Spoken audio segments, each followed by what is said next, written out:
আমাকে আরও দুষ্টুমি করতে লাগল, আমার ওই সমস্ত ভালো আচরণ করতে লাগল, আমিও অপারক তার প্রতিক্রিয়ার সাড়া দিয়ে লাগলাম। একসময় আমার সমস্ত নিয়ন্ত্রণ হারিয়ে ফেললাম, আর আমাদের স্বামী-স্ত্রীর ভালোবাসা আরও গভীরতা বাড়তে লাগল। এমন অবস্থায় আমাদের খুব নিত্যে কয়েকজন মানুষের চলার শব্দ শুনতে পেলাম। বুঝলাম তারা দাঁড়িয়ে ফিসফিস করে কি যেন কিতা বলছে। আমি ভয়ে আটকে উঠলাম, আমাদেরকে দেখে ফেলেনি তো। আমার স্বামী নিজেকে নিয়ন্ত্রণ করে আমাকে নিয়ে আরও একটু দূরে নির্জনে সরে যেতে চাইল, সেটা যেন আমাদের জন্য কাল হয়ে দাঁড়াল। সরে যাওয়ার সময় আমি একটা মাটির উঁচু ঢিবির সাথে উঠুস খেয়ে পড়ে গেলাম, এমন মৃদুভাবে শব্দ করে উঠলাম। সাথে সাথে তারা তিনজন দৌড়ে আসলো আমাদেরকে দেখে, তাদের চোখ ছানা বড়া হয়ে গেল। বনের গভীরে নির্জনতায় এক জোড়া নারীপুরুষকে দেখে তারা কদাকার হাসির মাধ্যমে খারাপ ইঙ্গিত করতে লাগলো। আমরা তাদেরকে অনুনয় করে বললাম, আমরা স্বামী-স্ত্রী, আমাদেরকে ছেড়ে দিন। তাতে একজন বলল, কত দেখেছি ধরা পড়লে সবাই স্বামী-স্ত্রী বলে বাঁচতে চাই, তোদের রক্ষা নেই বনের ভিতর, তোদেরও বেঁধে রেখে যাক, সন্ধ্যা পরে তোদের মতো জেনাকারীদের শিয়ালে খুবলে খুবলে খাবে।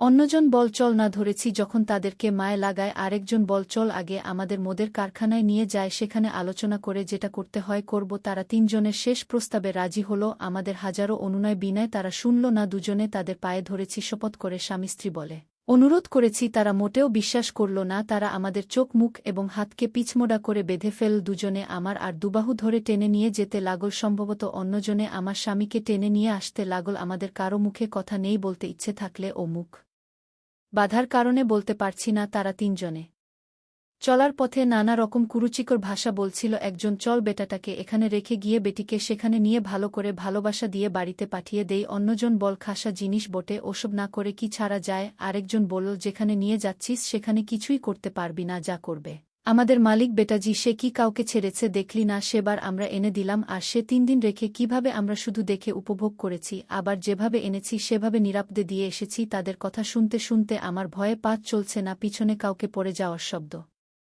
শুনলাম, বুঝলাম আমার স্বামী ছাড়া কেউ নয়। করলাম, একজন ধ্যাত শালা বলে একটা লাথি মেরেছে। কিছুক্ষণ আসার পর পিছনে আমার স্বামীর পায়ের শব্দ পাচ্ছি না। বুঝলাম তারা আমার স্বামীকে ফেলে রেখে আসছে। আমি চলার সব শক্তি হারিয়ে ফেললাম, আমার পাগুলি থেমে গেল, মাটিতে পড়ে গেলাম। সাথে সাথে একজন আমার চুলের মুঠি ধরে টেনে তুলে আবার হাঁটতে লাগলাম। মনে হয় 1 ঘণ্টা চলার পর আমাকে তারা একটা ঘরে ঢোকাল। তাদের একজন কাউকে সম্বোধন করে বলল, আপনার জন্য ধরে এনেছি। তারা বনের ভেতর নিষিদ্ধ কাজ করছিল, আপনি ইচ্ছেম তো স্বস্তি দিন। লোকটি ভরাট গলায় বল, বেটাকে কি করলি, তাকে আনলি না কেন? তাদের যাতে এত শখ, আমার সামনেই তাদেরকে কাজে লাগিয়ে দিতাম, আর সবাই রিয়েল সিনেমার অ্যাক্টিং দেখতে পারতাম। যা এনেছিস যখন ওখানে বসা, আর তোরা কে কত কাঠ কেটেছিস তা মজুরি নিয়ে চলে যা। আমাকে একটা চৌকিতে বসিয়ে তাদের মজুরি নিয়ে চলে গেল। হয়তো আজকের মতো তারা আসবে না। কিছু দূর গিয়ে তাদের একজন ফেরত এসে বলল, বস ওইগুলো দেবেন না। লোকটি বলতে হবে নাকি নিজা না ওইগুলো কি, সেটা পরে বুঝেছি সেগুলো মন। সবাই চলে গেছে, আমি হাত মুখ ও চোখ বাঁধা অবস্থায় বসে আছি। কিছুক্ষণ পর আমার সামনে এসে একজন লোক দাঁড়ালো, আমার চোখের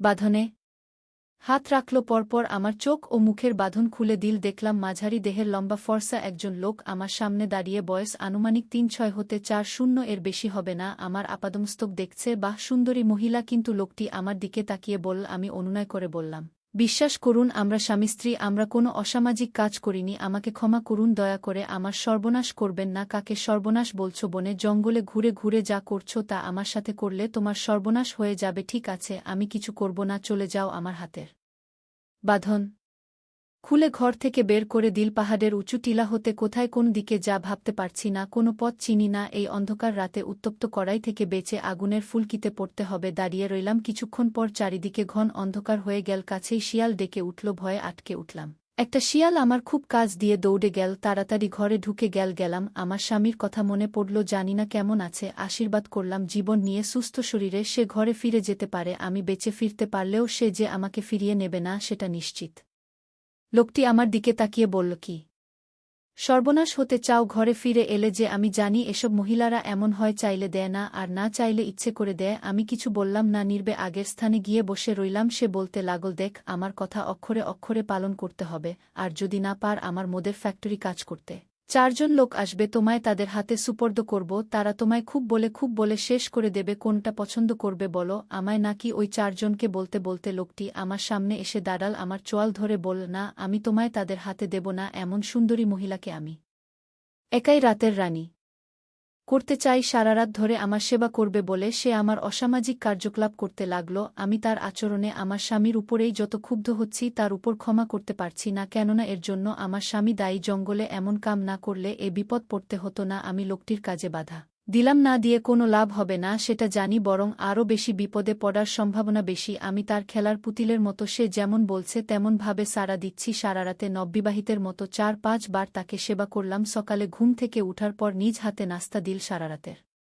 উপবাসী আমি কিছু না ভেবে খেয়ে নিলাম। তারপর আমাকে নিয়ে অপবিত্র শরীরে বের হোল পৌঁছে দিবে বলে আমি হাঁটতে পারছিলাম না, শরীরটা ফুলে গেছে। সেবা করে হাঁটতে খুব কষ্ট হচ্ছে, তবুও আমাদের সেই গন্তব্যে আমাকে বল, যাও তোমার বিদায়। সেই চোখের অদৃশ্য হতেই আমি সেখানে বসে পড়লাম, মনে মৃত্যু কামনা করলাম না, তাহল না। অনেক কষ্ট করে এর সামনে গেলাম, দেখলাম আমার স্বামী ঘাসের উপর শুয়ে আছে। আমাকে দেখে জড়িয়ে ধরে কান্নায় ভেঙে পড়ল। জানতে চাইলেই ঠিক আছি কিনা বললাম, হ্যাঁ ঠিক আছি স্বামী, ঠিক না থাকলেও তুমি আমার স্ত্রী, তুমি নিরপরাধ। সমস্ত অপরাধ আমার, তোমাকে কলঙ্কের হাত হতে বাঁচানোর জন্য সারারাত মৃত্যুর ঝুঁকি নিয়ে আমি বসে আছি, বাড়ি যাই নাই। কয়েক মাস কেটে গেল, আমার মা ওইটা বন্ধ। হঠাৎ একদিন আমি বমি করতে শুরু করলাম। বাড়ির সবাই আমার বমি দেখে খুব খুশি, শুধু আমার চেহারাটা মলিন হয়ে গেল। ওই ঘটনা সে মেনে নিলেও গর্বিতা আমাকে শেষ সহিওল করতে পারল না। হঠাৎ করে তার সব সম্পত্তি, ব্যাংক ব্যালেন্স সব আমার নামে লিখে দিল। একদিন খবর এলসে রোড অ্যাক্সিডেন্ট হয়েছে, সবাই জানল সে দুর্ঘটনায় আমাদের সবাইকে ছেড়ে চলে গিয়েছে।